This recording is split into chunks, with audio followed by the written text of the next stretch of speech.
àwọn aráàlú ló ń kó àwọn agbésùmọ̀mí lọ́wọ́ láti máa da ìlú láàmú. Mínísítà fún ètò ààbò ṣàlàyé.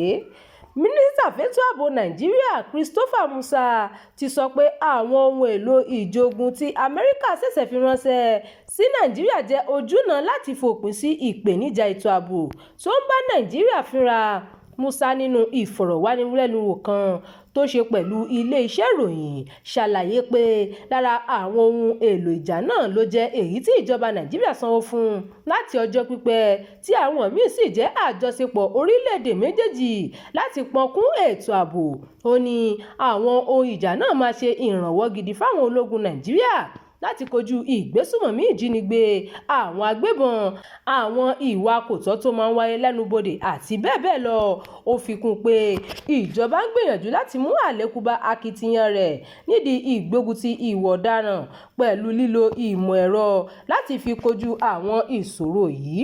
Mínísítà ààbò náà wòye wípé dídá ààbò bo àwọn ẹnubodè jẹ́ ohun kan tó ṣe pàtàkì púpọ̀ láti ṣe ìdádúró àwọn ọ̀daràn láti má rí ààyè wọ orílẹ̀-èdè Nàìjíríà bó ṣe wù wọ́n. Ọ̀rọ̀ náà gba fífi ojú inú wò dáadáa. A nílò láti máa ṣàmúlò ìmọ̀ ẹ̀rọ nítorí èèyàn nìkan kò lè ká ojú gbogbo ẹ̀, ṣùgbọ́n lílo ìmọ̀ ẹ̀rọ bíi sátáláìtì, dúróònù àti bẹ́ẹ̀ bẹ́ẹ̀ lọ yóò ṣe ìrànwọ́ púpọ̀. Owó ni ọ̀pọ̀lọpọ̀ àwọn ohun ìjà nítorí a kì í pèsè wọn níbí, àmọ́ a ti ń gbìyànjú láti máa rà wọ́n. Nígbà tó ń sọ̀rọ̀ lórí ìbáṣepọ̀ tó wà láàrin orílẹ̀-èdè Nàìjíríà àti Amẹ́ríkà, pàápàá lórí ìkọlù tí ààrẹ Amẹ́ríkà Donald Trump ṣe sí Nàìjíríà láìpẹ́ yìí, Musa sọ pé ìbáṣepọ̀ tó dán ló wà láàrin orílẹ̀-èdè méjèèjì. Bákan náà ló wòye pé ipa rere ni ìkọlù tí Amẹ́ríkà ṣe sí ikọ̀ agbésùmọ̀mí Lakurawa ní ìpínlẹ̀ Sokoto ní ọjọ́ Kérésì. Ìkọlù náà jẹ́ kó yé àwọn agbébọn náà pé gbogbo ibi tí wọ́n wà ní à ń rí. Ó wòye pé bó tilẹ̀ jẹ́ pé ìkọlù náà kò ní ipa tó bẹ́ẹ̀, ó ní àwọn agbésùmọ̀mí náà ti ń sá kúrò ní agbègbè tí wọ́n wà tí wọ́n sì ń sá padà lọ sí orílẹ̀-èdè Niger tí wọ́n ti ya wọ ìpínlẹ̀ Sokoto padà. Díẹ̀ nínú àwọn agbésùmọ̀mí náà ni wọ́n pa. Àwọn ìyókù tí wọ́n mórí bọ́ níbi ìkọlù ọ̀hún ni wọ́n ti sá lọ padà sí orílẹ̀-èdè Niger tí wọ́n ti wà tẹ́lẹ̀. Ó tẹ̀síwájú pé ààrẹ Nàìjíríà tún ti ń jíròrò pẹ̀lú àwọn orílẹ̀-èdè míì lágbàáyé láti ṣe àrídájú rẹ̀ pé wọ́n ní àwọn ológun ní gbogbo ohun èlò tó yẹ kí ojú wọn lè ka ilé àti oko, pàápàá àwọn inú igbó táwọn agbébọn fi ń ṣe ibùgbé. Mínísítà fún ètò ààbò náà tún tẹpẹlẹ mọ́ pé ìjọba kò ní dúnàdúrà pẹ̀lú àwọn agbésùmọ̀mí tàbí àwọn agbébọn nítorí ìjọba kò fọwọ́ sí sísan owó fáwọn èèyàn náà.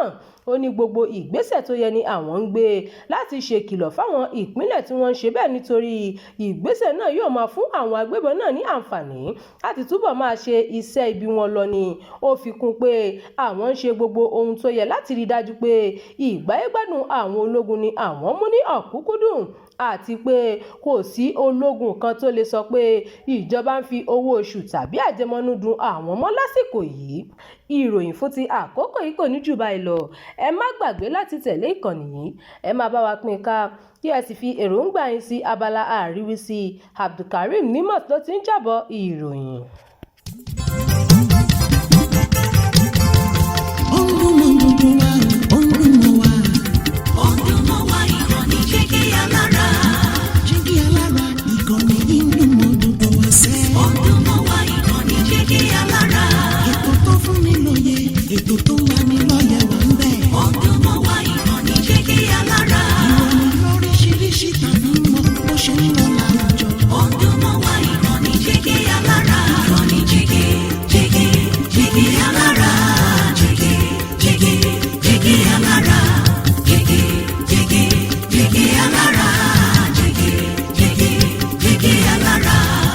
Ìkànnì Jígí Alára 24, bàbá gbogbo.